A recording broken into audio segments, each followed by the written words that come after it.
Ating pagpapatuloy ang ating pag-aaral sa isa sa ating mga confessions sa Heidelberg Catechism. At tayo ngayon nasa Lord's Day 9 at ito'y naglalaman ng isang tanong at sagot. So huwag din nating asahan na porket isang tanong at sagot ay magiging maikli ang ating pag-aaral.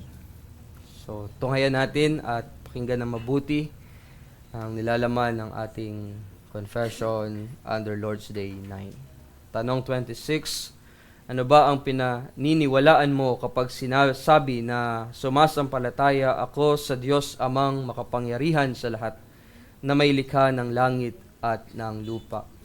Sagot, na ang walang hanggang Ama ng ating Panginoong Hesukristo na lumikha ng langit at lupa at lahat ng mga nakapaloob dito mula sa wala, na siya ring nagpapanatili at namamahala ng mga ito sa pamamagitan ng kanyang walang hanggang panukala at probidensya. Alang-alang kay Kristo na kanyang anak, aking Diyos at aking Ama, na siyang lubos kong pinagtitiwalaan, walang pag-aalinlangan, sa halip ipagkakaloob niya ang lahat kong pangangailangan para sa kaluluwa at katawan, at maliban dito, gagawin niya ang anumang mga kasamaan na kanyang ipadadala sa akin dito sa libis na mga luha na para sa aking kapakanan, sapagkat kaya niyang gawin ito bilang makapangyarihang Diyos sa lahat at handa bilang isang matapat na Ama.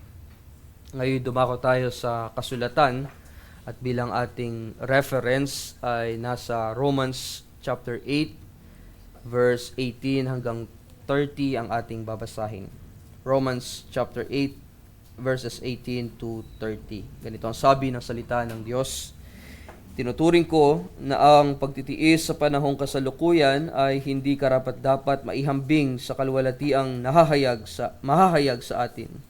Sapagkat ang masidhing inaasam ng sangnilikha ay ang inaasahang paghahayag ng mga anak ng Diyos. Sapagkat ang sangnilikha ay nasakop ng kawalang kabuluhan, hindi sa kanyang kalooban, kundi dahil doon sa sumakop sa kanya. Sa pag-asa na ang sangnilikha naman ay mapapalaya mula sa pagkaalipin sa kabulukan tungo sa kalayaan ng kaluwalhatian ng mga anak ng Diyos. Sapagkat nalalaman natin na ang buong sangnilikha ay sama-samang dumaraing at naghihirap sa pagdaramdam hanggang ngayon.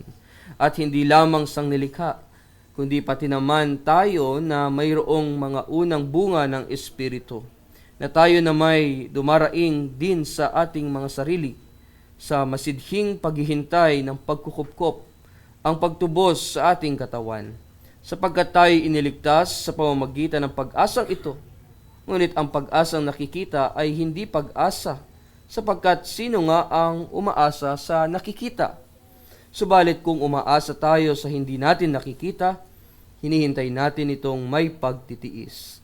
At gayon din naman, ang Espiritu ay tumutulong sa ating kahinaan, sapagkat hindi tayo marunong manalangin ng nararapat.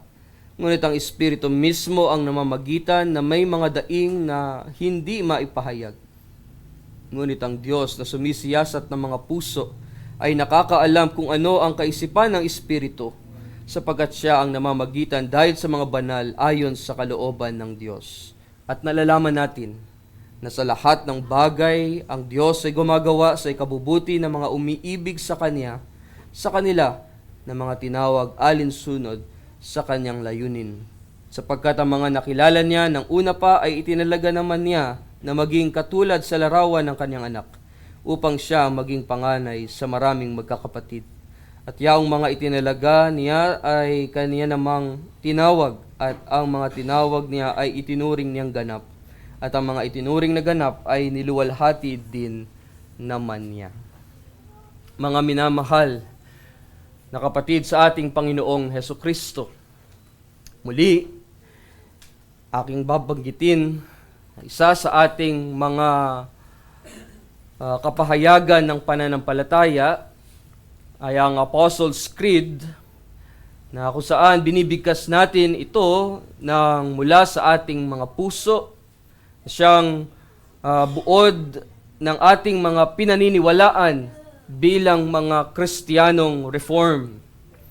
Ito ay naglalaman ng mga pangunahing pundasyon o pangunahing katotohanan na kailangan nating sampalatayanan, kailangan nating paniwalaan tayo na mga mananampalataya.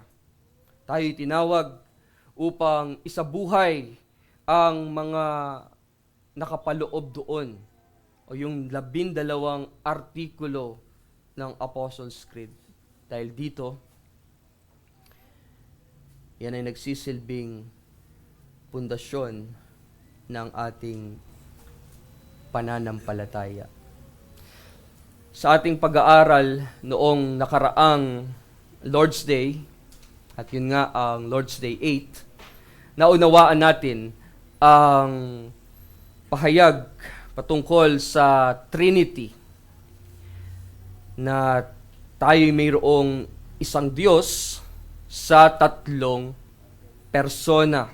Yan ay ang Ama, Anak, at ang Espiritu Santo.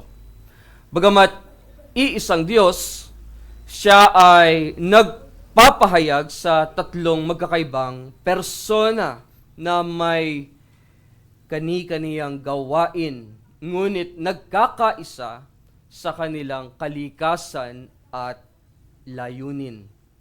Ngayon sa ating pag-aaral, tututukan natin ang pahayag ng Lord's Day 9, yung sa tanong 26, sumasampalataya ako sa Diyos. At ang sumasampalataya ako sa Diyos na tumutukoy, of course, sa ating Diyos Ama na makapangyarihan sa lahat, na siyang may likha ng langit at ng lupa. Ang Diyos na ating Ama ay hindi lamang lumikha ng lahat ng bagay mula sa wala, kundi siya rin ang patuloy na kumikilos at patuloy na nangangalaga sa kaniyang mga nilikha. Partikular, maging sa atin na mga pinili niya bago pa man maitatag ang sanlibutan, ang mga hinirang. Kapag sinabi nating sumasampalataya ako sa Diyos amang makapangyarihan sa lahat na may likha ng langit at ng lupa, ang ibig nating sabihin, in short, tayo'y naniniwala sa lahat ng ipinahayag ng Diyos tungkol sa kanyang sarili, na makikita natin, of course, sa salita o sa kasulatan, sa Biblia. Sa Heidelberg Catechism, Lord's Day 9, makikita natin na ang ipinapahayag na katotohanan sa atin ay napaka-personal. At ito ay nagbibigay sa atin ng malaking kapanatagan. Ang ating Diyos Ama ay hindi lamang makapangyarihan, kundi siya rin ay Diyos na matapat. Ipinapangako niya na ipagkakaloob ang lahat ng ating pangangailangan. Hindi lamang para sa ating katawan, kundi pati na rin para sa ating kaluluwa. Sa kanyang walang hanggang kapangyarihan, kaya niyang gawing mabuti ang kahit na anumang mga kasamaan o pagsubok na ating nararanasan. Yung sinabi roon na dito sa libis ng mga luha na para sa ating ikabubuti, para sa ating kapakanan, sapagkat siya ang soberanong Diyos na may kontrol ng lahat ng bagay, na kayang gawin ang anuman ayon sa kaniyang pasya o sa kaniyang kagustuhan. At bilang isang matapat na Ama, siya ay laging handang tumugon sa ating mga pangangailangan. Anong sabi ng kasulatan? Kung ating titignan muli, yung mahalagang text sa Romans 8, yung Romans 8 verse 28, na sinasabi, at nalalaman natin na sa lahat ng mga bagay ang Diyos ay gumagawa sa ikabubuti ng mga umiibig sa Kanya, sa kanila ng mga tinawag alinsunod sa Kanyang layunin. Ang talatang ito, mga kapatid, ay isang pangako. Pangako na siyang nagbibigay sa atin ng malaking katiyakan na ang lahat ng nangyayari sa ating buhay, mabuti man o masama, yan ay ginagamit ng Diyos para sa iyong kapakanan, para sa iyong ikabubuti. Kaya sa ating paksa, ang Diyos amang makapangyarihan sa lahat.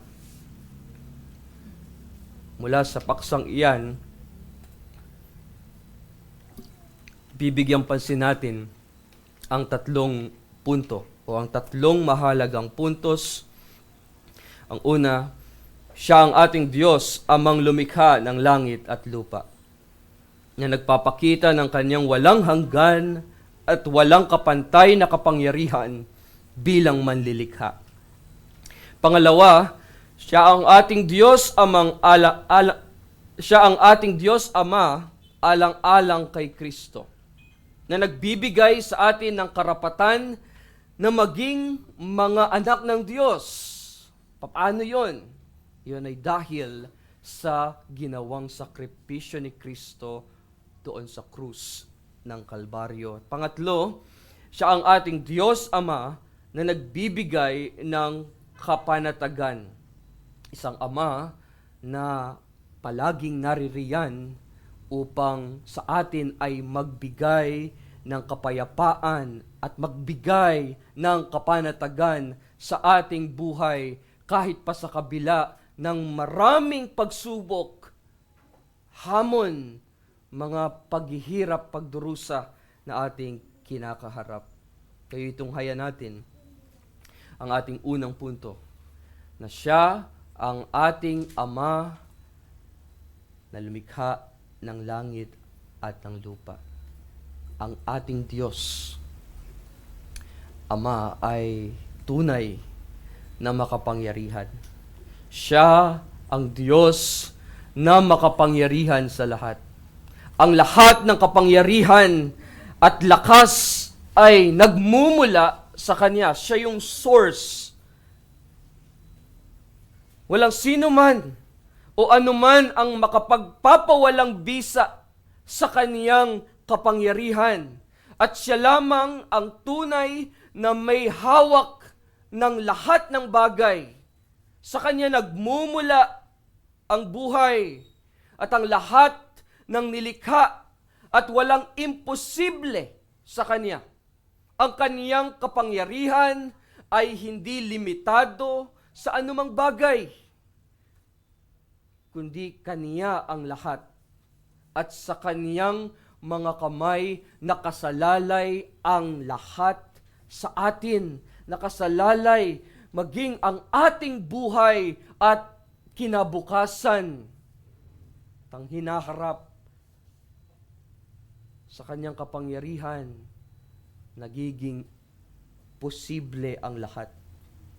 Kaya nararapat lamang para sa atin na tayo na mga mananampalataya ay palaging umasa at palaging tumiwala sa ating makapangyarihang Diyos Ama na may likha ng langit at ng lupa.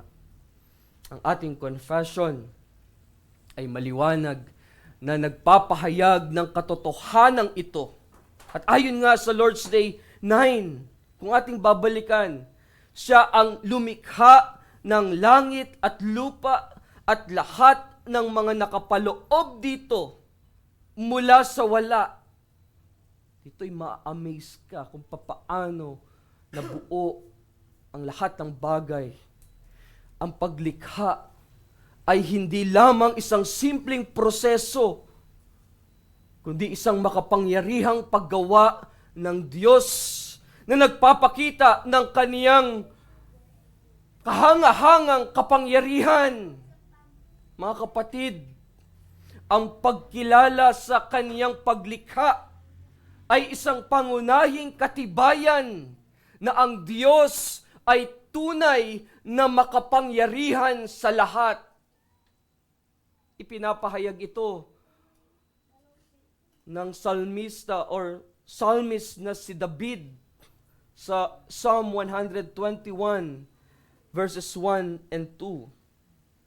Kung ating titignan roon na sinasabi, ang aking mga mata sa burol ay aking ititingin. Ang akin bang saklolo ay saan manggagaling? At ano ang kanyang confession? Sabi niya, ang saklolo sa akin ay buhat sa Panginoon. At anong pang sabi niya? Na siyang may likha ng langit at ng lupa. Na siyang gumawa ng langit at ng lupa. Rito'y makikita natin ang pag-asa ng mga mananampalataya sa atin na mga Kristiyano, na ang tanging pag-asa lamang natin ay nasa Diyos, na siyang lumikha ng lahat ng bagay, ng langit at ng lupa, na bawat bahagi ng paglikha ng Diyos ay nagpapakita ng kanyang dakilang kapangyarihan at nagpapatunay na siya ay makapangyarihan. Unang nga riyan ay yung makikita natin kung gaano o kung paano niya ito nilikha. At kung paano niya ito nilikha, mamamangha ka. At iyon ay nagpapahayag ng kanyang otoridad. Ang mga nilikha niya mismo, ang kalangitan, ang lupa, at lahat ng bagay na nasa loob nito ay nagsisilbing patunay ng kaniyang karunungan o ng kaniyang katalinuhan. At ang isa pa ron ay ang pagsaalang-alang natin sa kung gaano katagal nilikha ng Diyos ang lahat ng bagay. Patunay iyan na siya ang Diyos na makapangyarihan sa lahat. Paano niya ito nilikha? Ano ang kanyang mga nilikha? Gaano katagal niya ito nilikha? Maraming tao ang tumatanggi sa pananaw na nilikha ng Diyos ang lahat ng bagay,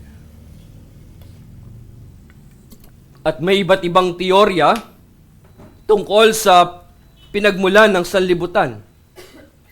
At ayon sa atheistic evolution, ang lahat ng nilikha ay nag-evolve sa loob ng maraming taon, o yung tinatawag na nabuo daw ang lahat ng ito billion years. At nabuo lamang iyon sa pamamagitan ng natural forces, na parang nagkataon lamang ang lahat. Ngayon, upang tutulan ang paniniwalang iyon o kanilang pinapahayag, ay mahalagang ipaalala sa atin na mula mismo sa salita ng Diyos na tayo ay nilikha ng Diyos ayon sa kaniyang sariling wangis. Sa Genesis chapter 1, verses 26 to 27. Mga kapatid, hindi tayo bunga ng aksidente o ng mga puwersa ng kalikasan. Tayo ay sadyang nilikha ng Diyos at may layunin ang ating pag-iral o kung bakit tayo nabuhay. At ang salita ng Diyos para sa atin ay hindi nagkakamali. Sa mga mahalagang doktrina na ang salita ng Diyos ay inerrant, na hindi nagkakamali. Kaya ang anumang mga teoryang pilit na nagsasabing ang mundo at tao ay hindi nilikha ng Diyos o sumasalungat sa kanyang kapangyarihan ay walang saysay sa harap ng katotohanan ng kaniyang hindi nagkakamaling salita ng Diyos. Sa kabilang banda, meron pa, at iyon ay ang theistic evolution. Ayon sa theistic evolution, lahat ng bagay ay nilikha ng Diyos. Ngunit hindi raw ito nangyari agad-agad sa pamamagitan ng kaniyang salita.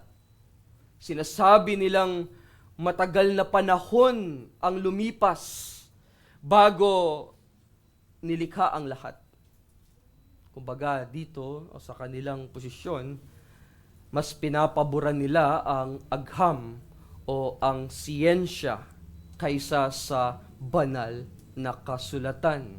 At upang i-counter o tutulan o i-refute ang ganitong klase ng paniniwala na sumasalungat sa Biblia, mahalaga para sa atin na ipahayag at panindigan ang ating paniniwala na ang kasulatan ang siyang pinagmumulan ng katotohanan.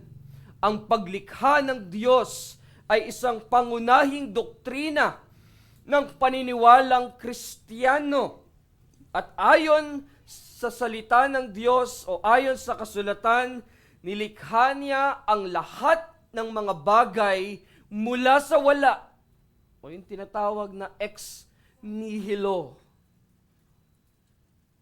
Nalikha ito sa pamamagitan ng kaniyang makapangyarihang salita. Makapangyarihang salita.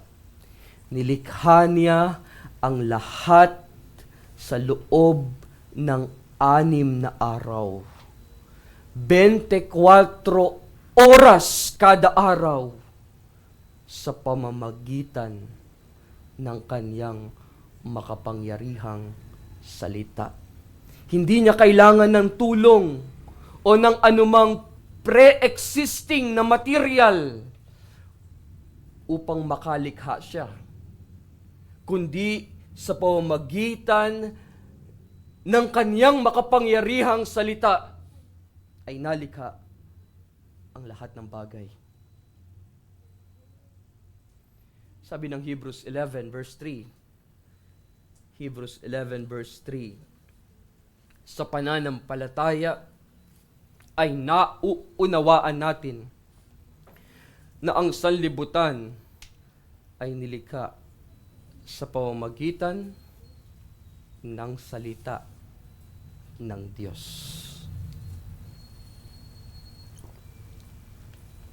Ganyan kamakapangyarihan ang ating Diyos. Pangalawa, siya ang ating Diyos Ama, alang-alang kay Kristo. Ito'y totoo dahil ang ating Diyos ay makapangyarihan sa lahat. Siya ang may kakayahang iligtas tayo mula sa ating mga kasalanan at mula sa kahatulan o sa galit o sa puot na nararapat para sa atin. Ang kanyang kapangyarihan ay hindi lamang nalilimita sa kaniyang kakayahang lumikha, kundi ito'y nag-aabot din sa ating kaligtasan at pagtanggap upang maging mga anak ng Diyos. Ang Diyos, sa kanyang walang hanggan at walang kapantay na kapangyarihan, ay mayroong kakayahan na gawing kanya tayong mga anak at dalhin niya tayo sa kaniyang pamilya, kung saan tayo ay itinuring na mga tagapagmana ng kaniyang mga pangako. Kumbaga, kung iyong titignan ang ating kumbaga sa ating likas na katangian, tayo ay hindi mga anak ng Diyos. At wala tayong karapatang tawagin ang Diyos na ating Ama. Sa katunayan, dahil sa ating makasalanang kalagayan, tayo ay hiwalay sa Kanya at wala tayong kakayahan o wala tayong magagawa upang ating makamit ang katuwiran o maging ang Kanyang kabanalan, ang Kanyang kaluwalhatian. Hindi natin kayang abutin. Subalit, dahil sa Kanyang biyaya at sa sakripisyo ni Hesukristo doon sa krus ng Kalbaryo, tayo ay dinala ng ating Panginoong Hesukristo sa Kanyang Ama, sa Kanyang pamilya, dahil Siya ang makapangyarihan sa lahat, na sa pamamagitan ng Kanyang dugo na natigis doon sa krus ng Kalbaryo, ang ating mga kasalanan ay napatawad at tayo ngayon ay kinupkup. Tayo ngayon ay pinagkalooban ng karapatan na maging anak ng Diyos, na maging anak kabilang sa Kanya. Ngayon, pinapaalam sa atin ng kasulatan. Pinapaalam sa atin na tayo ay Kaniyang mga anak. Sinasabi nga sa Romans chapter 8, at kung ating babalikan ng kaunti, sa verses 16 to 17, ang sabi roon, ang Espiritu mismo ang nagpapatotoo kasama ng ating Espiritu na tayo ay mga anak ng Diyos. At kung mga anak, ay mga tagapagmana rin, mga tagapagmana ng Diyos, at mga kasamang tagapagmana ni Kristo, kung tunay ngang nagtitiis tayong kasama niya upang tayo luwalhatiin namang kasama niya. Kapatid, isipin mo ito. Isipin mo ang isang sitwasyon kung saan ikaw ay dumaranas ng maraming pagsubok. Isipin mo yun. Sabihin nating may isang miyembro ng isang pamilya o isang miyembro ng iyong pamilya na malapit sa iyong puso ang nawala o pumanaw. At ang kalungkutan ay tila napakabigat na hindi mo malaman kung saan huhugot ng lakas. Habang hindi mo pa tuluyang natatanggap ang pagkawala na ito, bigla kang nakaranas ng isang malubhang sakit. Hindi lang ito, sunod-sunod din ang mga problema na dumarating sa iyong pamilya, na para bang walang katapusan ang mga pagsubok na dumarating sa iyong buhay. Sa ganitong mga sitwasyon, ang tanong ng marami, bakit nangyayari sa akin ang lahat ng ito? Nasaan ang Diyos sa mga oras ng matinding paghihirap? Ngunit bilang mga anak ng Diyos, alam natin na kahit gaano kabigat ang ating dinaranas, hindi tayo nag-iisa. Ang pagiging anak ng Diyos ay nangangahulugang laging magiging maayos at walang problema. Ang pagiging anak ng Diyos ay hindi nangangahulugang laging magiging maayos at walang problema ang buhay. Sa halip, Ito ay nagbibigay sa atin ng pag-asa sa panahon ng kawalang katiyakan. Pag-asang hindi nakabase sa mga nangyayari. Madalas, tayo nakatingin lang sa mga pangyayari sa ating sitwasyon. Magbase tayo kung ano ang katotohanan. Magbase sa katotohanan na ang Diyos ay palaging kasama natin. Hindi tayo nag-iisa.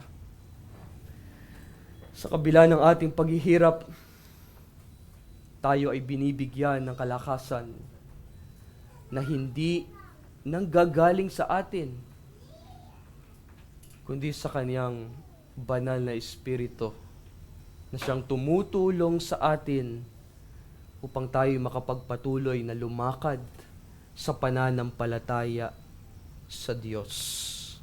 Kaya kapag nararamdaman natin na parang wala ng pag-asa o hindi na natin kaya, ngayon doon pumapasok ang biyaya ng Diyos na nagpapaalala sa atin ng Kanyang napakagandang pangako sa Hebrews 13 verse 5. Hindi kita iiwan ni pababayaan man. Kaya mga kapatid, kahit na tayo dumaranas ng samut-saring pagsubok, mga bagay na maaaring makapagpahina sa ating loob, huwag nating kalimutan ang ating pagiging anak ng Diyos. Iyon ang pinakasusi. Tayo ay Kanyang mga anak. At may pangako siyang hindi magbabago. Ang Diyos ay kasama natin sa bawat paghakbang. Hindi niya tayo pababayaan sa ating sakit, sa anumang kalungkutan o mga problema, mga pagsubok. Ang Kaniyang pag-ibig at ang Kanyang pangako ng buhay na walang hanggan ang magbibigay sa atin at tiyak na pag-asa. Siyang ipagkakaloob niya sa tuwing tayo'y dumaranas ng kahirapan o ng mga pagdurusa. Ating mga paghirap ay may katapusan. At isang ating pag-asa at inaasahan, mayroong kagalakan na naghihintay para sa atin sa piling niya magpasawalang hanggan. Pangatlo, siya ang ating Diyos Ama na nagbibigay kapanatagan. Ang ating Diyos Amang makapangyarihan sa lahat ay siyang nagmamalasakit sa atin dahil tayo'y Kaniyang mga anak. Siya ay patuloy na nagbibigay ng Kaniyang biyaya para sa ating kapakanan. At sa Kaniyang pagmamalasakit, ipinapahayag natin na siya ang nagkakaloob ng lahat ng ating pangangailangan, hindi lamang sa katawan, maging sa ating mga kaluluwa. Di ba't pinapaalala sa atin, mismo ang ating Panginoong Jesucristo, humingi kayo at kayo'y bibigyan. Humanap kayo at inyong masusumpungan. Tumuktok kayo at kayo'y pagbubuksan.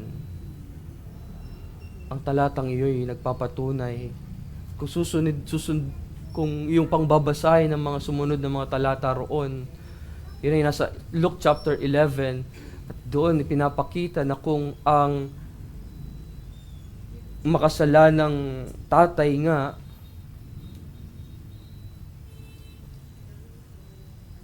ay nagbibigay ng mabubuting kaloob sa anak, gaano pa ang ating Ama na nasa langit. Sa kabilang banda, sa Matthew chapter 6,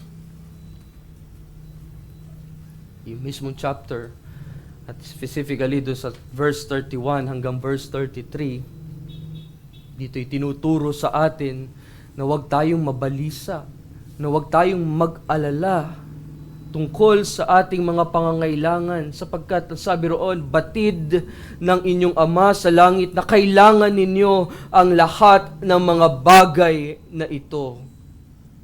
So yung mga talata na iyon, para sa atin ay nagbibigay ng malaking katiyakan na hindi tayo pinababayaan ng Diyos.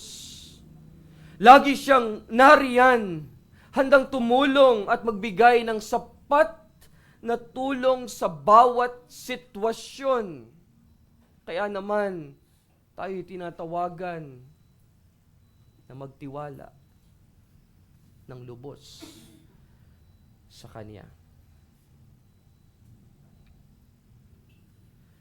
Maaaring hindi ito makapukaw sa iyo ng iyong interes dahil hindi ka pa nandoon sa lugar na iyon, lugar ng kahirapan. Ngunit kapag naririyan na, sana maalala mo na ikaw ay anak ng Diyos, na ikaw ay hindi pababayaan ng Diyos, at bilang anak niya, magtiwala ka sa magagawa ng Diyos. Sa kabila ng ating pananampalataya, minsan nagdududa tayo sa Kanyang mga pangako. Madalas tayong nagtatanong, kung Siya'y tapat na Ama, bakit tayo may mga paghihirap at kalungkutan o kakulangan sa buhay? Bakit tila wala tayong kasiyahan at tayo'y napapaligiran ng kalungkutan at pagsubok sa buhay? Mga kapatid, ang mga tanong na ito ay ang siyang humahadlang upang ikaw ay magtiwala sa Diyos. Ang mga pagsubok para sa atin ay nagdudulot ng pag-aalinlangan sa ating puso, na nagtutulak sa atin upang questionin ang Kaniyang kabutihan. Minsan naiisip natin kung talaga bang nais ng Diyos na maging masaya ang Kaniyang mga anak. Kaya ang nangyayari, nagiging matigas ang ating puso sa mga oras ng pagtitiis o ng pagsubok. Mga kapatid, ang ating kapanatagan ay nakasalalay lamang sa ating Diyos, Amang makapangyarihan sa lahat. Sinasabi ng ating confession na ang mga pagdurusa ay ipinadala ng ating Ama. Hindi si Satanas, huwag niyo na siyang sisihin. Hindi ang kung sino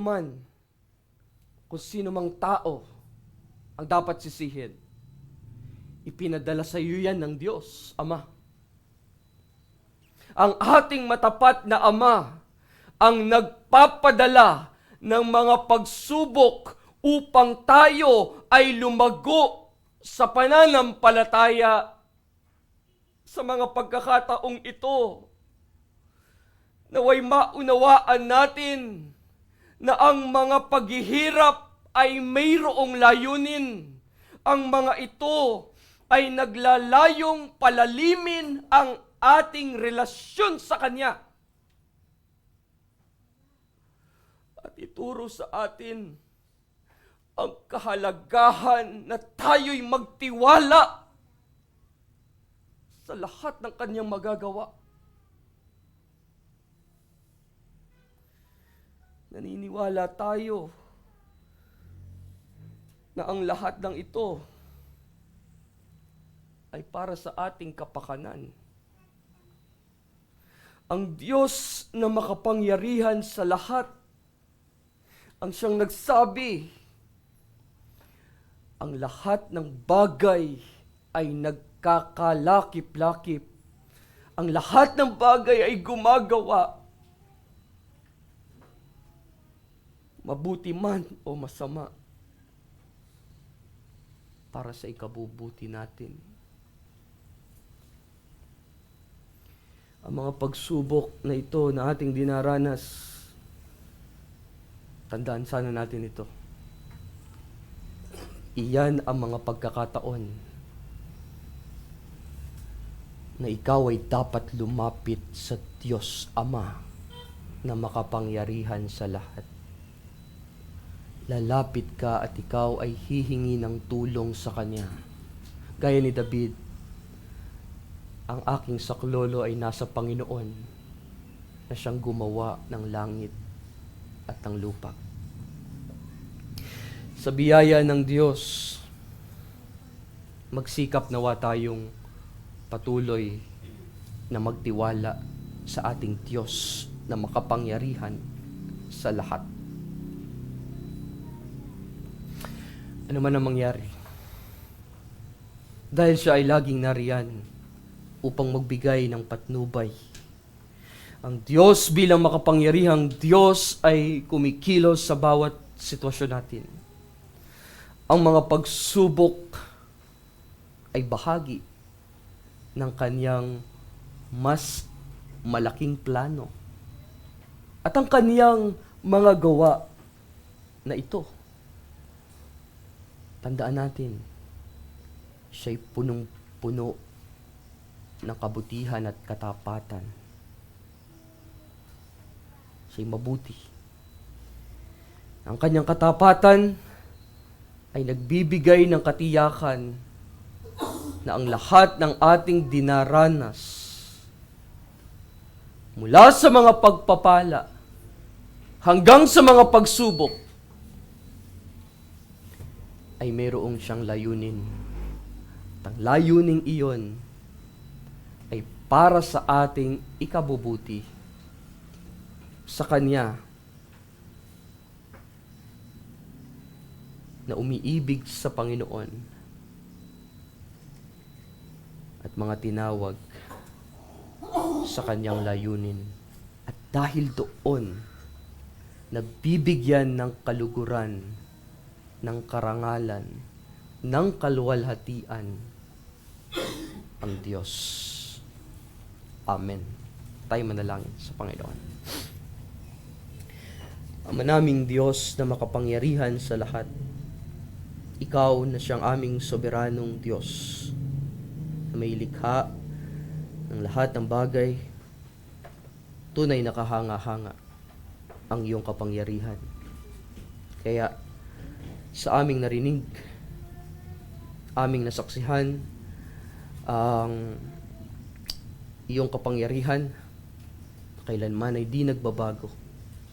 Na dito dapat kami umasa at magtiwala.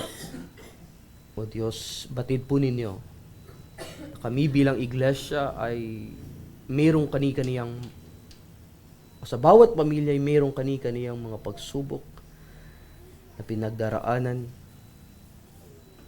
Kayo ang magbigay sa amin ng kapanatagan. Alang-alang kay Kristo na siyang namatay, nagsakripisyo doon sa krus ng Kalbaryo upang kami na may turing na anak, tunay na anak. Sa aming pagkakakilanlang ito, palagi kaming tumawag, umasa, magtiwala sa aming Ama na makapangyarihan sa lahat. Tulungan mo kami, O Diyos, na aming maisapamuhay ang mga narinig namin sa umaga pong ito. At magdulot po nawa ito sa amin ng higit pang pasasalamat.